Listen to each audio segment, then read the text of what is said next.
10,000 राजाओं के साथ हो जाता? अरे होगा तो किसी एक के ही साथ।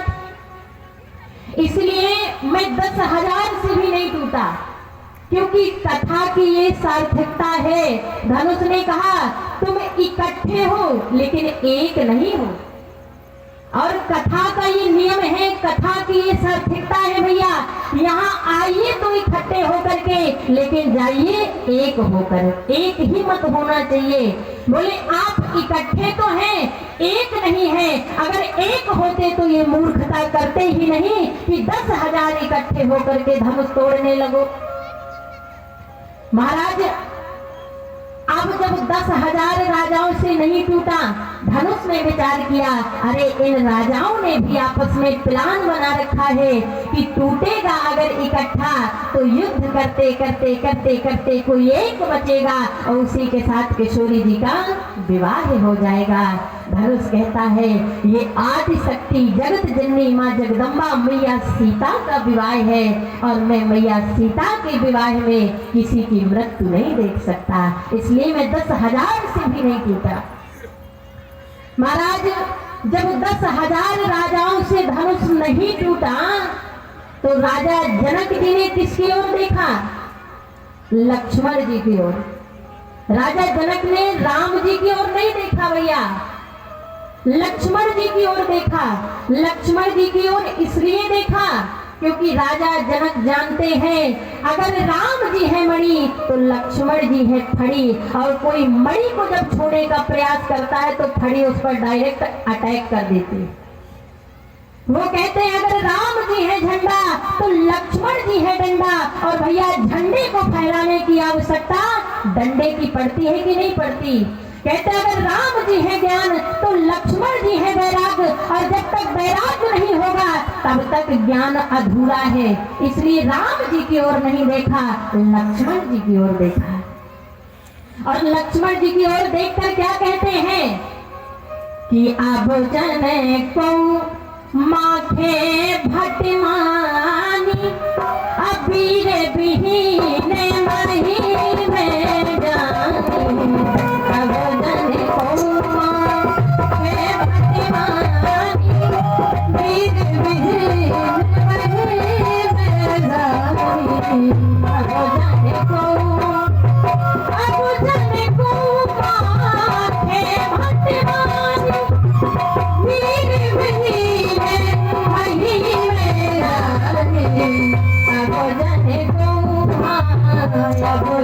को हे भटमानी बीर बिहीने मही में जानी, अब जने को। राजा जनक जी कहते हैं, खड़े होते हैं और खड़े होकर के कहते हैं आज मुझे ऐसा लग रहा है इस संसार में कोई योद्धा नहीं है। अगर इस संसार में कोई योद्धा होता तो मेरी बेटी सीता आज विधवा नहीं होती।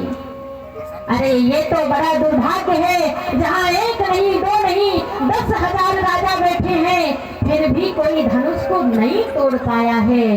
अरे यहाँ पर कोई वीर है ही नहीं है, ये पृथ्वी वीरों से रहित हो चुकी है, ये पृथ्वी वीरों से खाली हो गई है। तो अब जाने को माथे भटमानी कोई अभिमान ना करे।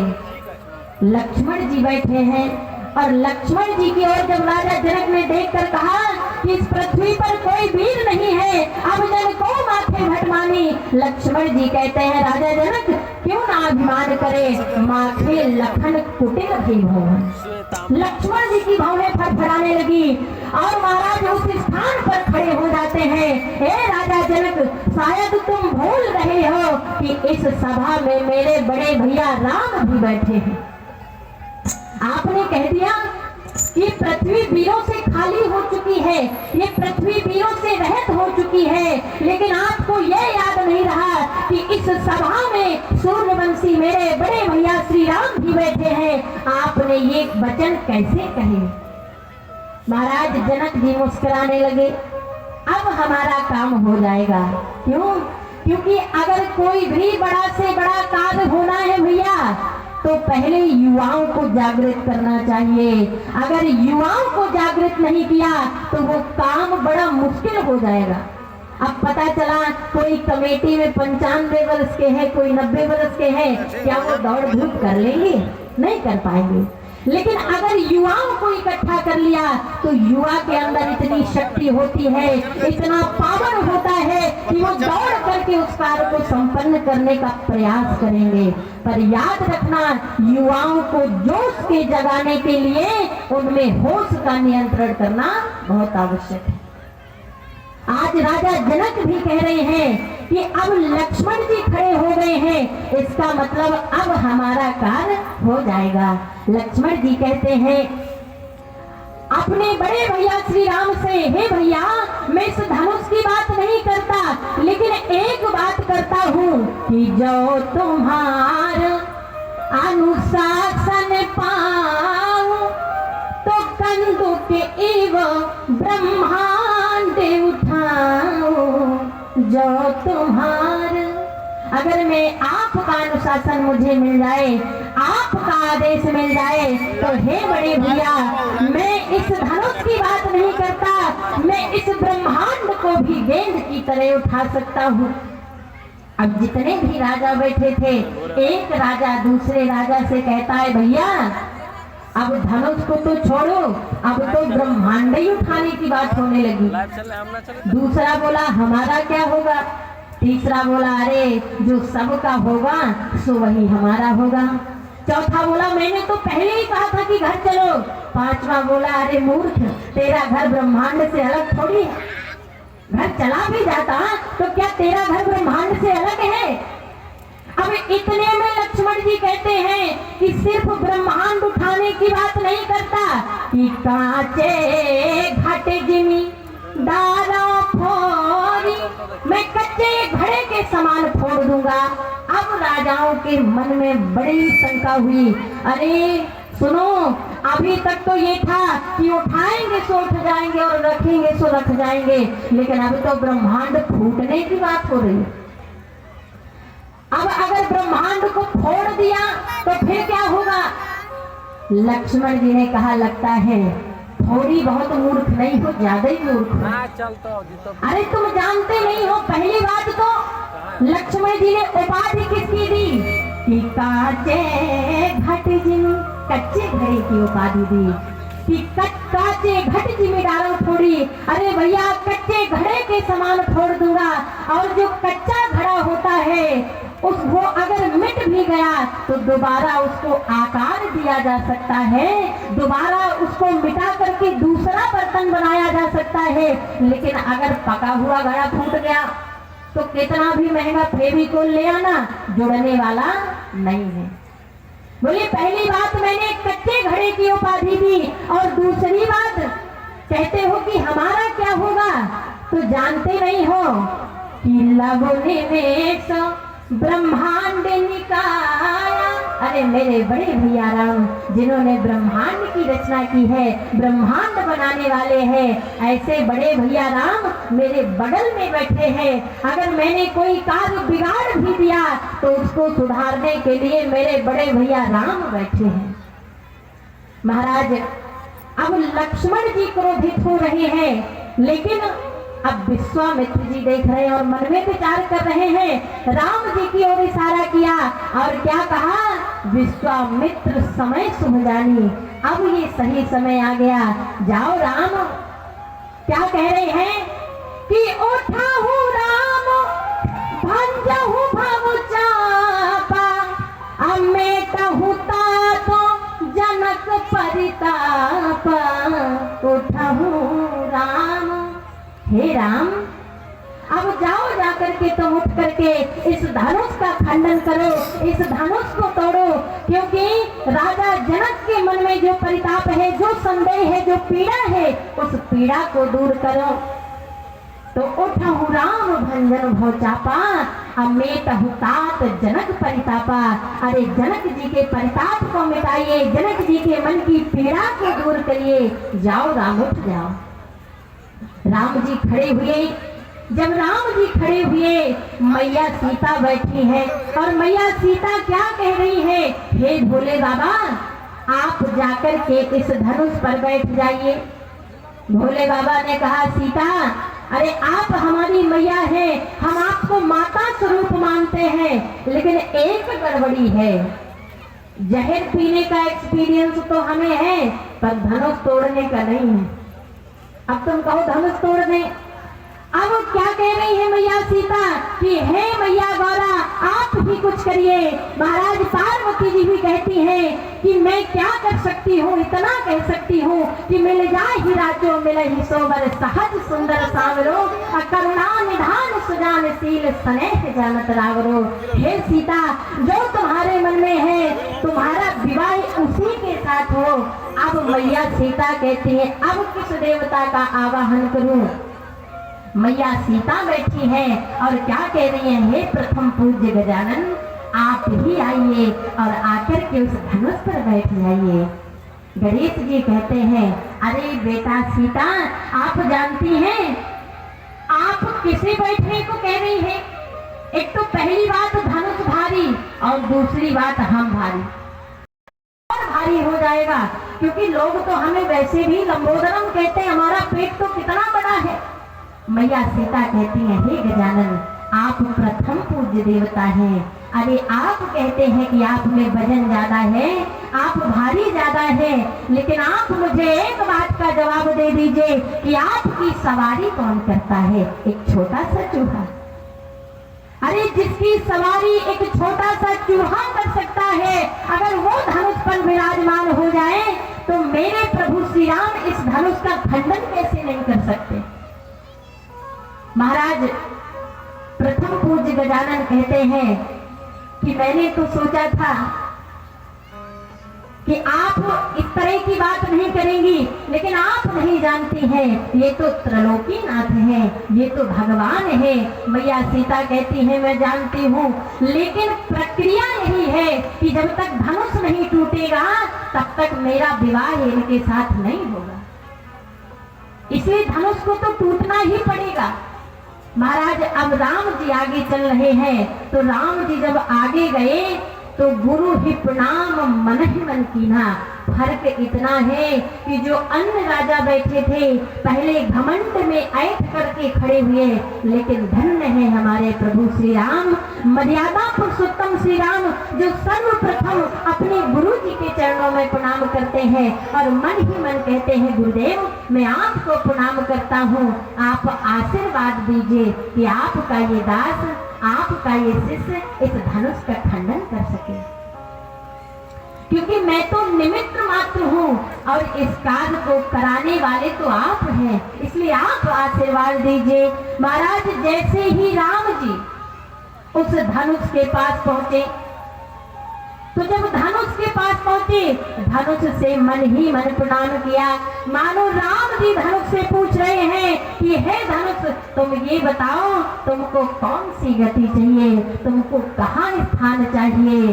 तो धनुष से पूछ रहे हैं और धनुष भी कह रहा है, ये आपस की बात है कि हे प्रभु आप नहीं जानते हैं जिस चरण रज के लिए गौतम ऋषि की पत्नी अहिल्या इतने वर्षों तक पासाड़ी बनी हुई थी, मैं आपके वही चरणों की रज चाहता हूँ, मैं आपके चरण कमल चाहता हूँ, क्योंकि आपके जो चरण कमल हैं, चरण वो भी कमल के समान, आपके नेत्र भी कमल के समान, आपके हाथ भी कमल के समान, अर्थात आपका हर स्वरूप अंग अंग कमल के समान है। महाराज इसलिए मैं आपके चरणों में जगह चाहता हूँ। राम जी कहते हैं ठीक है धनुष।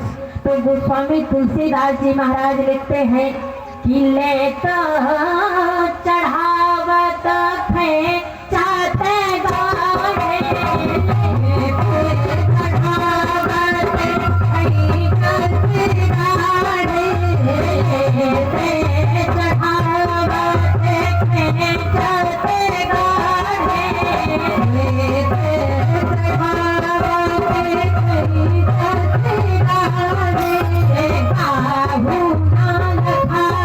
देखो सब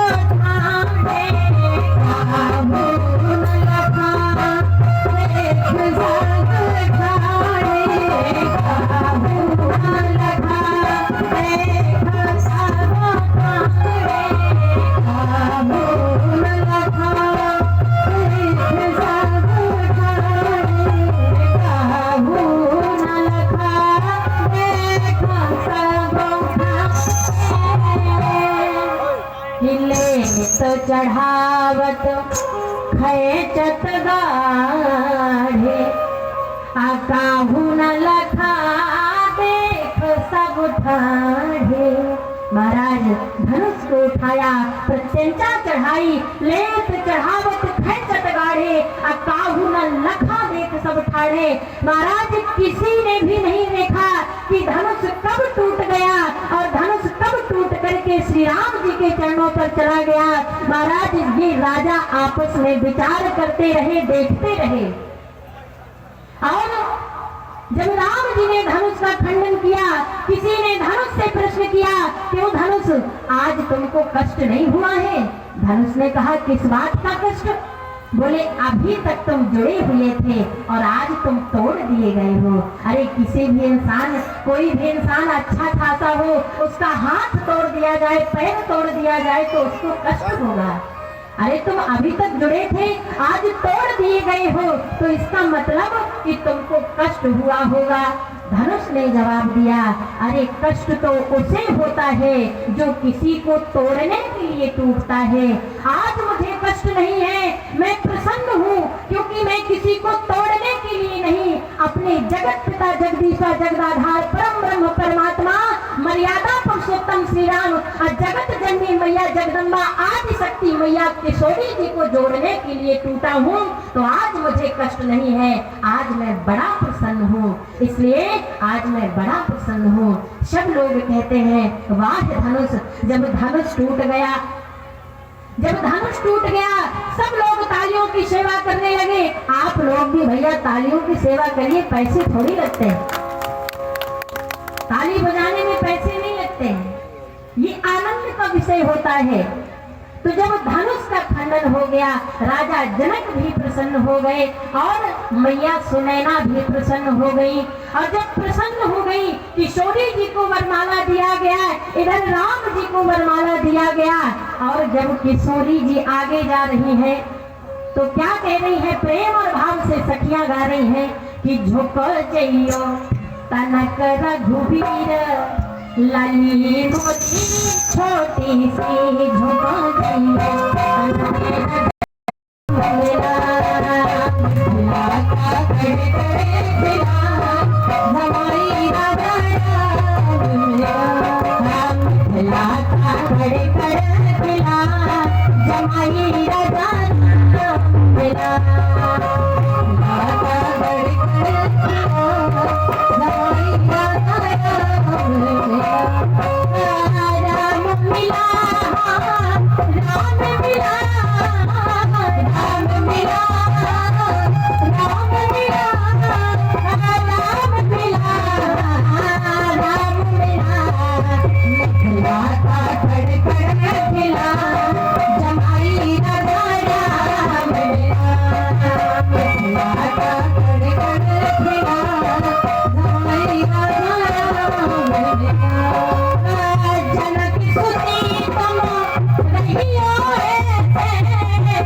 फैसला का कड़कड़ मायके में कैसे भी रहे उस पर कोई प्रश्न नहीं कर सकता, लेकिन ससुराल में बेटी भले ही 20 साल की हो तो ससुराल में उसको सास कहती है कि इसकी समझदारी नहीं है। महाराज उसके बेटे से 10 साल छोटी बहू को कहती है कि समझदार नहीं है। अरे तुम ही इतना बताओ मैया कि तुम्हारा बेटा उससे 10 साल बड़ा है और तुम अपने बहू से 30 साल बड़ी हो, तुम्हारे अंदर कितनी समझदारी है जो 20 साल की बहू को आती है उसमें बुराइयां ढूंढने लगती हो, उसको कहने लगती हो। ये नियम है। जब बहू विवाह करके आती है सास से पूछो तुम्हारी बहू कैसी है, तो पहले कहेगी मेरी बहू तो चंद्रमुखी है, चंद्रमुखी। और जब 3-4 महीने हो जाए फिर पूछो तुम्हारी बहू कैसी है, तो कहती अरे वो तो सूरजमुखी है। और जब 1 साल हो जाए फिर पूछना तुम्हारी बहू कैसी है, तो सिर में हाथ रख के कहेगी भैया मेरी बहू तो ज्वालामुखी है, ज्वालामुखी। तो ये बहुएं होती हैं। अगर जिस दिन आप इनको बेटियां बना के रखने लगेंगी ना, उस दिन ये आपको सास नहीं माँ बना के रखेंगी। आज किशोरी जी अपने मैया से कहती है कि हे मैया कि मैं गुड़िया तेरे आंगन की, मैं गुड़िया, मैं गुड़िया कि मैं गुड़िया तेरे आंगन की, मैं गुड़िया। और क्या कह रही है कि आज हुई मैं, आज हुई मैं, आज हुई मैं अपने साजन की, मैं गुड़िया तेरे आंगन की, मैं गुड़िया, मैं गुड़िया। और जब माँ रोने लगती है तो हमारी किशोरी जी कहती है कि हे मैया कि मत रो माँ तू क्यों रोती है, अब बेटी पराया धन होती है, कि बेटी पराया धन होती है, धन की हो या निर्धन की, धन की हो या निर्धन की, मैं गुड़िया तेरी आंगन की, मैं गुड़िया, मैं गुड़िया।